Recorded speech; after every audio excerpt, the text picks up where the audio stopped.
Alright,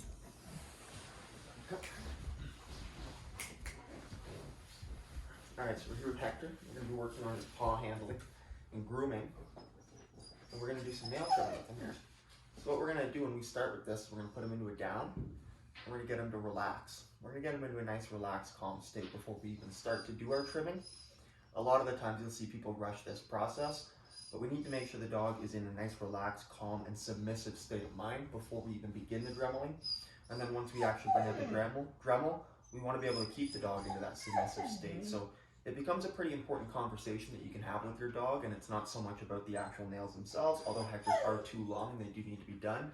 They're probably causing some discomfort. It's more about the conversation here that we can have with our dog, teaching them to relax and submit to us in these situations of a little bit more pressure than they might be comfortable with. And this all ties into things like getting them into the vet and stuff like that, right? And getting them comfortable with those kinds of things. So we're going to jump into this with him. We're going to get him into a down, and we're going to get him nice and relaxed. Go, place. Place.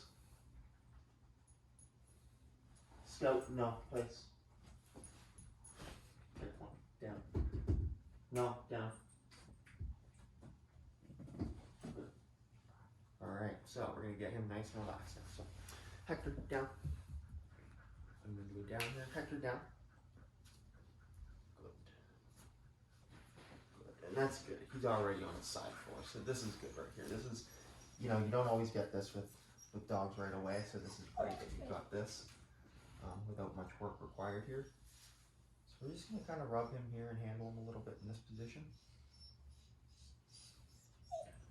We're going to move over here. Now over here we can kind of see his head, we can see what he's doing there. And we always want to keep an eye on the dog's mouth and the dog's head, especially with a dog that maybe potentially could bite you when you're doing this, which is a lot of dogs. A lot of dogs, you know, that normally wouldn't bite. And even here you can see, you know, he's trying to put his mouth on the hand, right? No. No. So we'll correct that right away. No.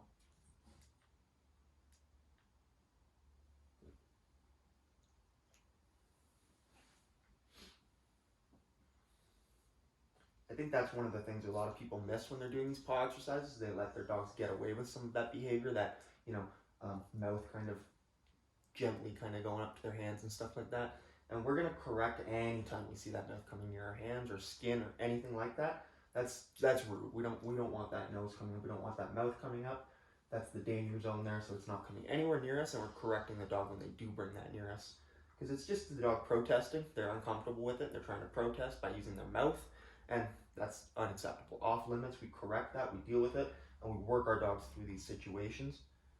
And you'll see a big change in your relationship and your dog's behavior when you can work through them with this stuff.